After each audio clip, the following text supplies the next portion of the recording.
What's up, Sooner Nation, and welcome to another edition of the WhackoWeekly Podcast, where we dive into all things OU football every Wednesday, 8 a.m. Central Time. I'm Steve Curtis, the voice behind Wacko Sooners, and today we've got plenty to dive into. Of course, some praise for this incredible elite Oklahoma defense, an early look at our matchup against Texas this Saturday in Dallas at the State Fair in the old Cotton Bowl, and of course, the thing we all want to know, will John Mateer return in time for Red River? We're going to break it all down right here on Wacko Sooners. Be sure to like, comment, and subscribe. Hit that bell button so you never miss an episode. Remember, you can also follow us on all of our socials, Instagram, TikTok, and Twitter X, all at Wacko Sooners for live news updates, game time highlights, and of course, a few reels and funny memes to keep it lighthearted and fun here in Sooner Nation the way we like it. It's Texas Hate Week, so you know all those memes are going crazy right now. So make sure you go hit those follows so you're always in the Wacko loop. So first of all, pardon me, let's talk about this defense. Now, we did talk about them a little bit on Monday during our Wacko review coming out of the weekend. We talked about them in the Wacko preview going into the weekend as well back on Friday. But man, this defense is good. BV promised, BV has delivered. He promised, he developed, he delivered. This thing is absolutely insane. And we posted some updates and reels about it yesterday, actually, on our Instagram and our TikTok, talking about just how excited we are to see this kind of a defense at the University of Oklahoma. So let's go through the numbers first, and then we can get into the more fun part of talking about them, where I can just kind of go off and sing their praises from here to eternity. So stats through week 6, so our first 5 games, because we had the bye week between Auburn and Kent State. A total of 296 tackles, 21 sacks for 113 yards, 14 quarterback hurries, 15 tackles for loss for a grand total of 191 yards, 14 pass breakups, and finally, against Kent State, we got our first 2 turnovers, an interception by Jaden Hardy and a strip sack by R. Mason Thomas, taken in for a touchdown by G-Baby Grayson Halton. So we finally fixed the turnover drought. That's great. Now, of course, let's look at some defensive rankings here, okay? Because numbers like these, almost 300 total tackles, 20-plus sacks, 50 TFLs. This defense is going insane. And those numbers are putting us up in the rankings where we are supposed to be. So in total defense, all right, Oklahoma's got a stat line of 193. They are first rated defense in total defense in the SEC and the NCAA. So the number 1 defense in the country by all metrics right now. Opponent yards per play, first, so only allowing 3.5 yards per play against our opponents. 4.2 sacks per game, so those last 2 stats, opponents' yards per play and sacks per game. First in the SEC, first in the nation. First in tackles for loss per game with 10, because that's a total of 50, right? Yeah, 50 tackles for loss in 5 games. That's an average of 10. So that's first there. Third down conversion percentage. We have allowed our opponents to convert on third down, 17.4% of the time. That is a 12.6. Or no, I can't do math. That's an 82.6 success rate on third down of stopping the opponent. Opposition's punts per game. That's 8 punts per game. We're forcing 8 punts per game. That's first in the nation, first in the SEC again. Scoring defense, 7.2. That's second in the nation, first in the SEC. Passing defense, allowing 118.4 yards, so that's second in the nation, first in the SEC. Touchdowns allowed, again, we're ranked second in the nation, first in the SEC. We've only allowed 3 touchdowns on the season, 2 against Auburn and 1 against Michigan. Passing touchdowns allowed, that's 1, and that was against Auburn on an odd drive in a weird game of weird officiating. We've allowed 4.8 pass yards per attempt. That's second in the nation, first in the SEC. then allowing opponents to get plays of 10-plus yards. We're second in the nation, first in the SEC, allowing 31 of those 10-plus yard plays. First downs per game and allowing opponents to do that, 10.4 first downs per game. So that's, again, second in the nation, first in the SEC. Passing defense efficiency rating, we've got a score of 93.5. Second in the nation, first in the SEC. I'm seeing a lot of ones and twos here, and we've only got 3 categories left to go through here. Rushing touchdowns allowed, we've allowed 2. 1 against Michigan, 1 against Auburn, so that's third in the nation, first in the SEC. Rushing defense, 74.6, so that's fifth in the nation, second in the SEC. And then in opponents' pass completion percentage, we are only allowing 52% of pass attempts to be completed. That's sixth in the nation, third in the SEC. 17 categories I just went through, and believe me, I understand how monotonous it must have been for you to sit here and see me rattle through them. We'll go ahead and put it up there while I go through that. But this defense is insane. And I don't want to hear, oh, you've played Temple, Illinois State, Kent State. Okay. We've also played Michigan with a solid rush attack and a good true freshman quarterback with some not great pass catchers. And an Auburn team who's got 2 of the best wide receivers in college football, a physically talented quarterback that has been able to put up some numbers in the pass game, and a really good rush attack with Jackson Arnold at quarterback, and those 2 running backs back there, Damari Alston and Jeremiah Cobb. Now, all the Texas people out there, and yes, since this week is about Texas, we're going to use Texas as an example here. Texas played Ohio State and lost 14-7. And everyone's like, oh, the defenses were so good. All right. But then they played UTEP, San Jose State, Sam Houston. Allowed, I think it was 17 points out of those 3 games, which they shouldn't have done. Out of Oklahoma's 3 cupcake games, we only allowed 6, and those were off of turnovers. And the defense forced the opposing offenses back after they got the turnovers in the red zone. And then Texas goes and plays Florida and gets the crap beaten out of them, allowing 289 pass yards. Allowing... Okay, I don't think I have those stats up. Actually, no, we're going to find this.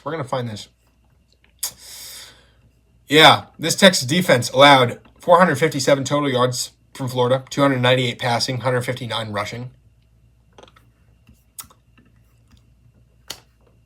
And objectively, Michigan's rushing attack might be better than Florida's.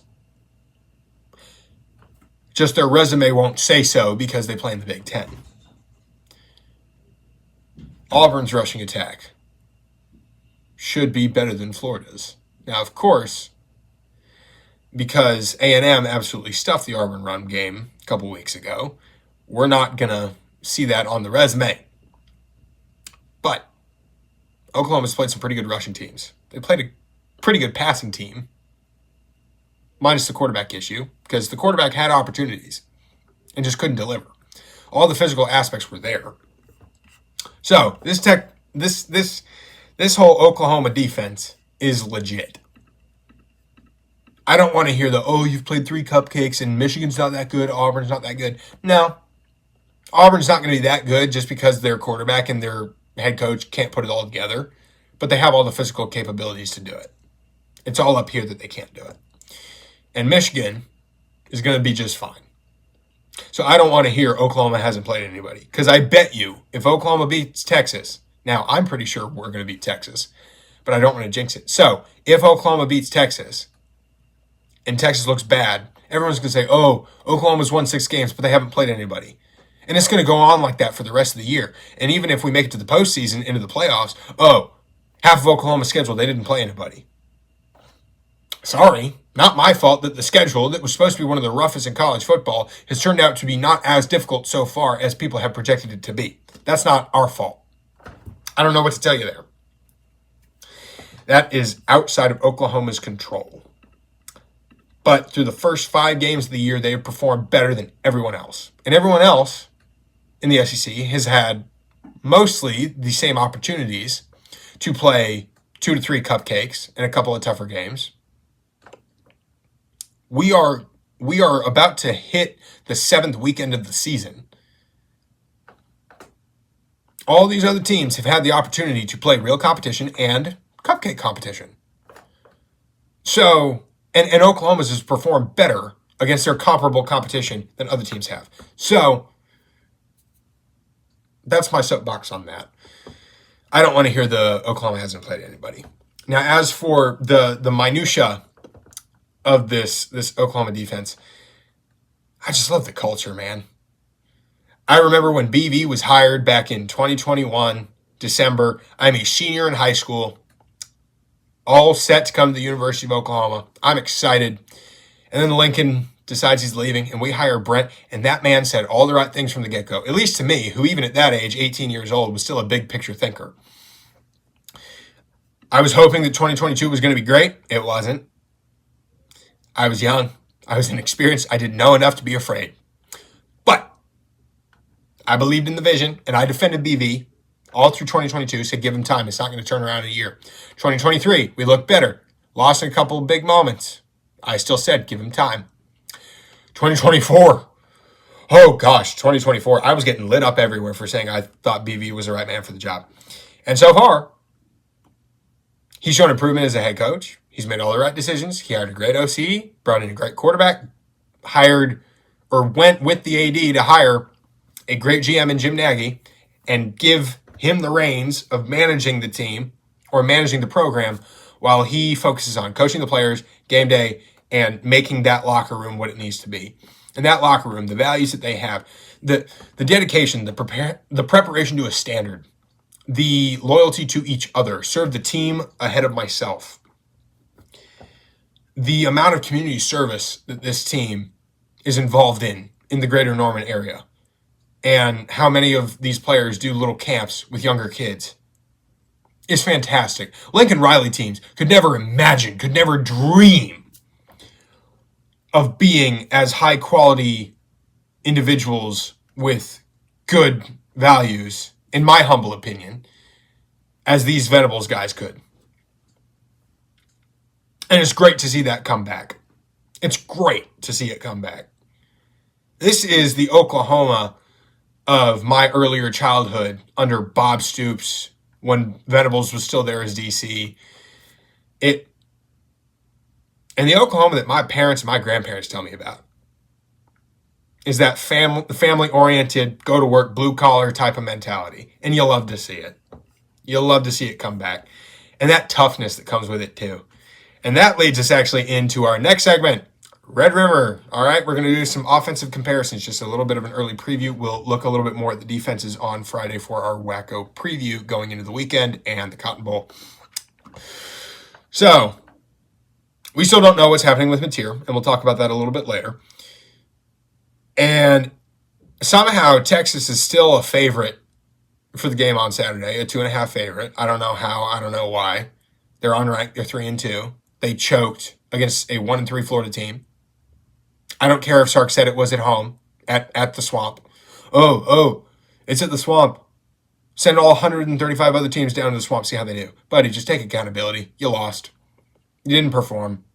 I was there. It would have been difficult to play there, but Gaylord Memorial Stadium, in the couple games that I've been to so far this year, I do not live in Norman, so I cannot be at every game, unfortunately, but I went to the Michigan game. Loudest I'd ever heard it in my 22 years. Auburn, my good friend that is still there at OU, called me and said, dude, in our years here, I've never heard it this loud. And he FaceTimed me and he let me listen. I'm like, oh my gosh, I've never heard it that loud, ever. So I don't want to hear the argument of, it was a super tough environment. Oh, we didn't, no. Sark, you just didn't do good. You did bad. And your offense showed it. So, in honor of that, let's go over Texas's stats for this 2025 season on offense so far.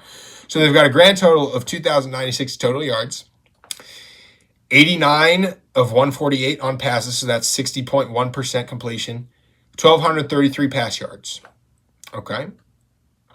They got 192 carries for 863 rush yards. So that's about an average of 4.5. So you're getting a first down every 3 runs based on that average. Now, of course, do count in that they have played 3 cupcakes, just like Oklahoma has, and I will talk about that here in a minute too. Now, here's something that I find interesting.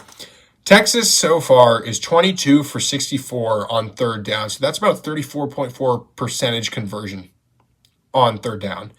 They are 5 of 12 on fourth down. So that's 41.7%.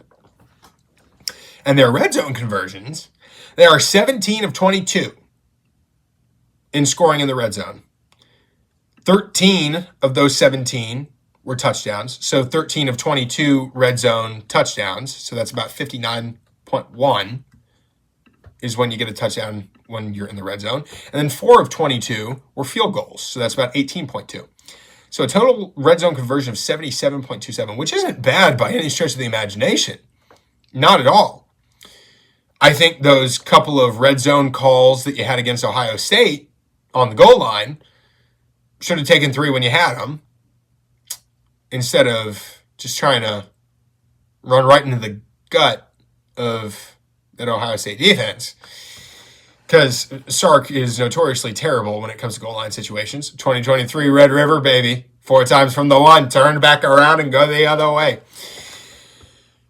Now, that being said, Oklahoma's is 20 for 20 in the red zone.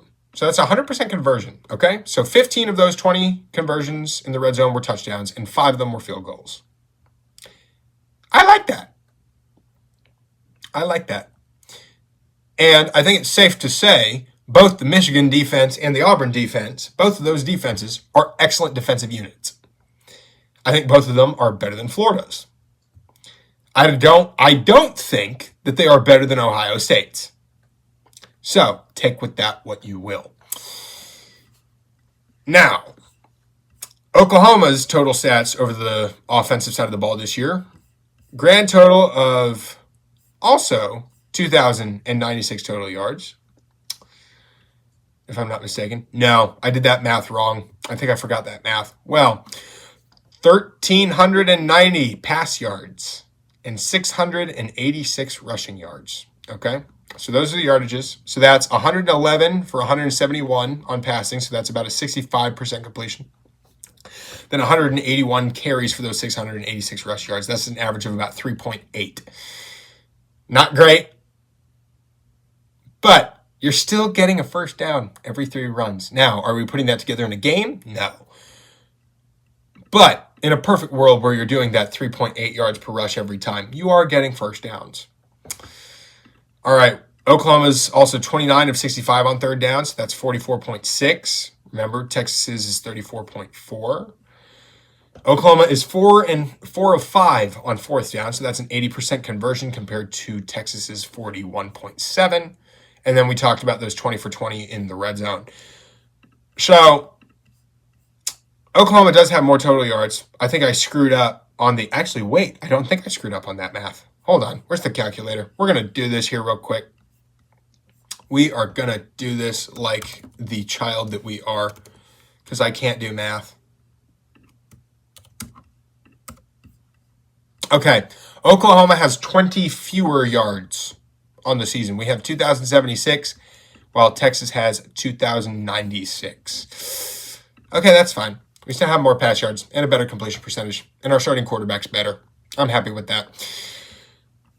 In that note, let's talk about Arch here for a little bit. So Arch on the year is 81 for 135, 65% completion, 1,151 yards, average of 14.2, 11 touchdowns, 5 interceptions, and 9 sacks, 6 of which were against Florida. So let's also talk about the Florida performance, because I know we talked about it on Monday, but we're going to talk about it here again, because I do have a point here. And I know we're regurgitating a lot of numbers. I'm sorry. But we love the story. We love telling the story that the numbers give us. We need to know the numbers. It's like the ABCs. You can't read a good book if you don't know the alphabet. So we're going to look at the alphabet of the numbers here. Then we're going to talk about the fun that this Oklahoma team is going to have on Saturday. So, Texas against Florida on Saturday had 341 total yards, 289 pass, 52 rushing, 16 first downs. They were 3 for 11 on third down, so that's a 27.3%. We did talk about that on Monday, happily, mind you. And then Arch's 2 interceptions, and of course, 6 sacks on the day. So, and Oklahoma has 3 interceptions. No. Yes, 3 interceptions, 2 fumbles? 3 interceptions, 2 fumbles, I believe. No, 4 fumbles. No, well, geez. 4 total turnovers, 3 interceptions, 1 fumble, 1 turnover in the first 4 games, none against Kent State. Thank you, Michael Hawkins, for not turning the ball over in the red zone, in our own red zone. So this Texas offense has not been impressive at all this season, like at all, which is great for us. They looked okay against Ohio State. And when I say that, I mean simply if you looked at the scorecard and didn't watch the game, because your Texas defense held Ohio State to 14 while your offense scored 7. So at a glance, it looked fine. If you watched the game, which I did not look good. Did not look like the vintage Sark offenses that we've grown used to seeing the last couple of years. And Arch did not look comfortable, did not look happy, did not look content, did not look like he was enjoying himself. In the rushing game, while you do have, a grand total of 863 yards in the rush, it's still not ideal, given the tools that you have and what your offensive line was supposed to be. That being said, Oklahoma's rushing attack has been worse. We know this. And we need to see more. And I think we will on Saturday. But when I look at all this together, the Oklahoma offensive line has been more consistent than Texas's. They have not given up 6 sacks in a game against an okay defensive line. They allowed 1 sack on Mateer against Auburn. They allowed, I think it was 2 against Michigan. So in their 2 P4 matchups, they've only allowed 3. Texas has allowed a grand total of 7 in their 2 P4 matchups, 1 against Ohio State, 6 versus Florida. So this Texas offensive line is getting dominated. And, of course, we already talked about the defense tonight, and we will talk about them again on Friday. I have no doubt that this Oklahoma defensive line is going to have a blast. Going to have a field day. Venables, BV is cooking up some fun stuff to go after Arch on Saturday. You just know he's ready to go. So, I genuinely think that Oklahoma has the better offense going into this, even if we have Michael Hawkins over John Mateer. And that is simply because Arch doesn't know who and what he is in this team. This entire Texas offense does not know what it is. This Oklahoma offense does know what it is. It knows that it's quarterback run-centric, quarterback pass-centric, right? Or not even quarterback pass-centric. What the heck is that? It's pass-centric with a good attachment of a quarterback run game with a bad back run game. And it knows it needs to improve on that. Texas offense doesn't know what the heck is going on. They don't know who they are or what they're doing. So I have total confidence in our offense going into this week. I think Hawkins versus Manning will be a pretty fair fight. I think Hawkins, though, plays more confident. He's a bit more dynamic. He's more comfortable in the system that he's in. And the Oklahoma pass block has been pretty dang good this year, given how bad it was last year as well. And, of course, the Oklahoma defensive line. But no, we're talking about that on Friday, not here on Wednesday. So, anyways, right now, liking the offensive situation. Now, our last segment for the evening, and we'll make this one kind of quick because we are running a little behind. Thumb Wars. What's going on with you, Johnny? We gotta know. We gotta know what is happening with the freaking thumb. Are you playing? Are you not playing? Because we saw you in full pads on Saturday against Kent State. You look nice in your throwbacks. You looked all happy on the sidelines, making funny faces at the GAs. Like, what's going on, man? So we know that. So he was at the game. Obviously, he was in full pads. He went through some warm-ups. And, was in a good mood. Jovial. Great. He did have his wrist brace on. We talked about that on Monday as well. Then, in the post-game presser, Brent Venables did say, quote, "I'm assuming he can't," in reference to him playing in Red River this upcoming Saturday. And then today, in his regular pregame presser that he always has every Tuesday, he said, and I quote, "John has done zero good on good work. That is all Mike and Whit." Michael Hawkins, Whit Neubauer. And being QB2 and QB3 when Mateer is active and back at the starter position. And then the whole time that Brent was being asked today, oh, what's going on with John, his injury, Brent was very close to the vest, almost curt and short with everyone. He was like, he's not doing good on good work. I'm going to cut you off. I'm not an expert. I'm going to leave it to the doctors. I don't know, quote, "I don't know anything about the injury." What do you mean you don't know anything about the injury, dude? You're the head coach, and this is your star quarterback that was a Heisman frontrunner and is single-handedly the most dynamic player on that offense. And is the reason that you've made it this far to 5-0 because the man can just make a play here and there. And you're telling me you don't know what's happening with his injury? I don't believe you. I believe you know exactly what's going on in there. I believe that you yourself have called him up multiple times a day, hourly x-rays to see the hourly progression of the healing since the surgery. I guarantee that's what Brent's doing. He's got his hands all in this thing. He knows exactly what's going on. He's just not going to tell us. And I'll tell you what, on the one hand, as a guy that's trying to talk about Oklahoma football and what's going on with Mateer, that annoys the crap out of me. On the other hand, I love it because if he's playing stuff close to the vest, that means that there's a chance that John comes back on Saturday, and that's going to make Texas lose their minds. They're going to freak out. They're going to panic and run. Like, I don't know if anyone's seen Lion King 1.5, but you know when the hyenas show up pretty early in the movie, when Timon's been, like, not paying attention and the hyenas show up, and all the meerkats are running, and they're like, ooh, look at them scramble. If John comes back against Texas, and it's a late announcement, that's what we're going to be seeing on the Texas sideline. Texas is going to be losing their minds. Crap, Mateer's back. No, defense, do this. No. Man. I'm just hopeful that we get John back.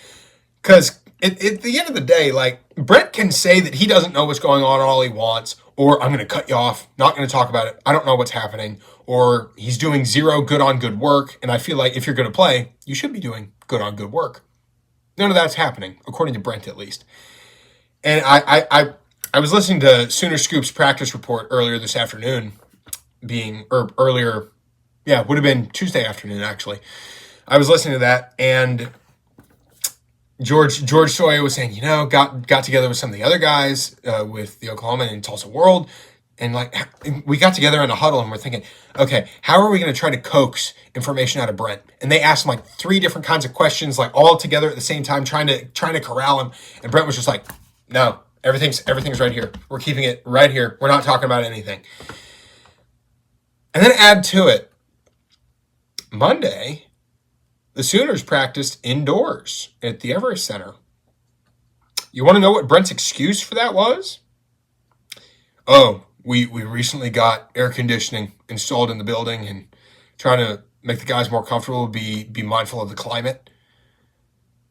Brent, it was 85 degrees and partially cloudy outside on Monday in Norman. And y'all weren't practicing inside during fall camp? There in August? When it was regularly 100+ degrees and bright and sunny? With the humidity through the roof? You expect... What? No! That... Gosh, Brent, I love how you're trying to keep it here. But we know you, dude. We know that you like being forthcoming. And it's obvious to tell when you're not telling us the whole story, especially with how crazy you're being about it. No.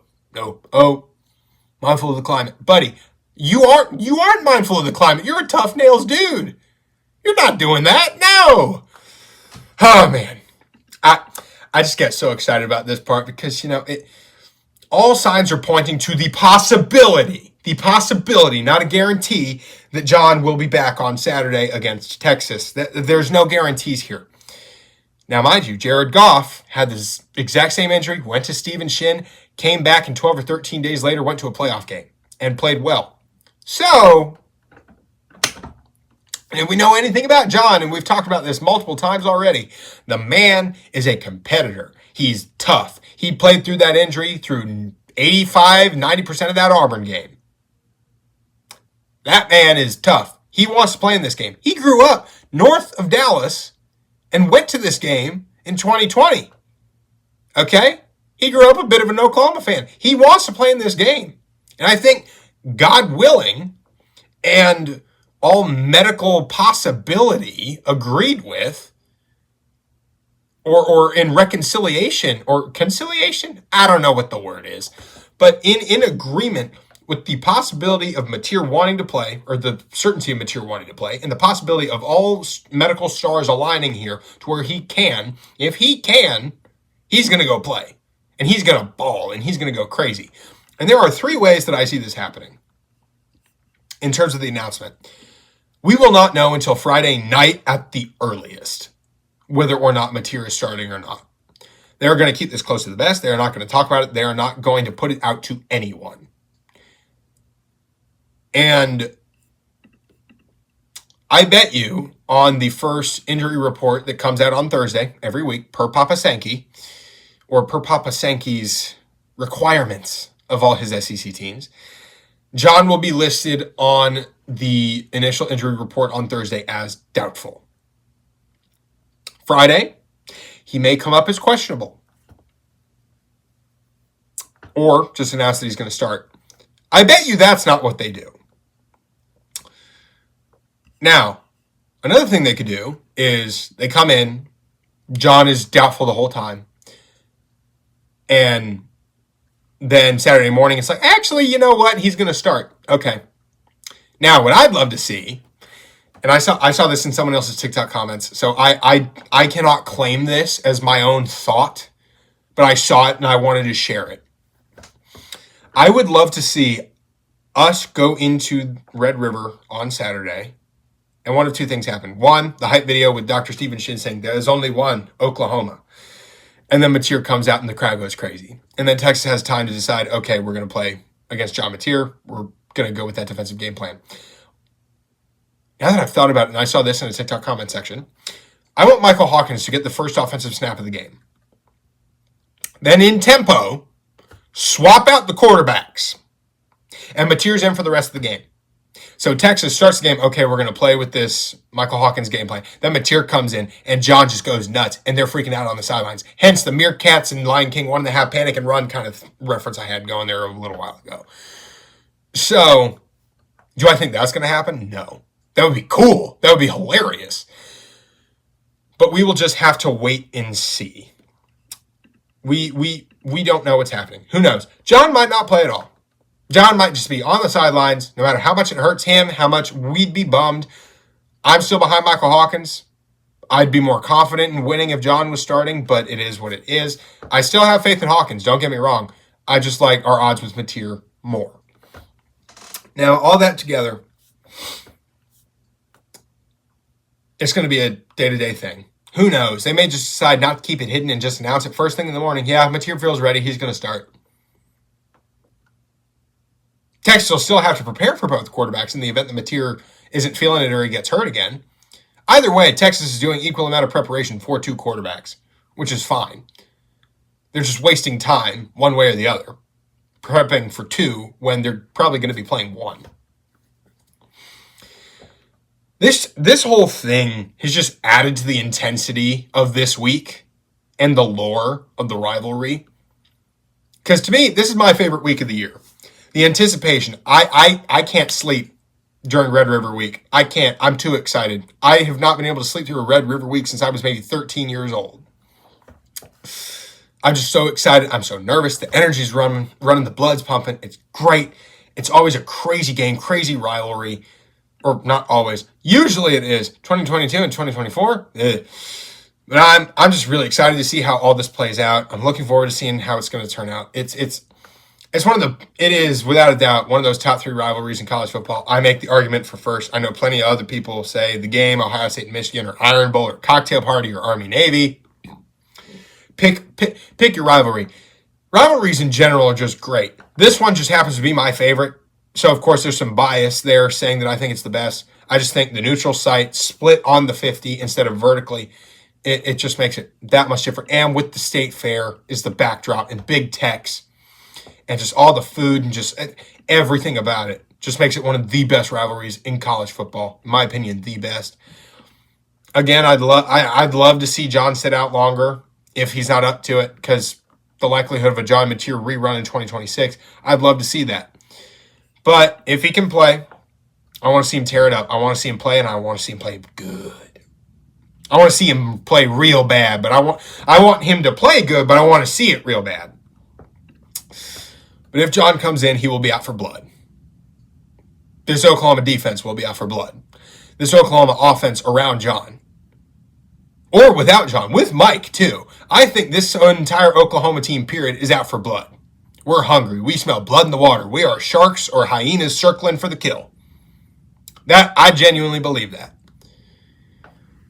But I think that Saturday is going to be a lot of fun, and we will talk more about it again on Friday on the Wacko Preview. So, Sooner Nation, that's going to wrap it up for this edition of the Wacko Weekly Podcast here Wednesdays, every Wednesday, right? 8 a.m. Central Time, where we break down all things OU football here midweek after our coach pressers on Tuesdays.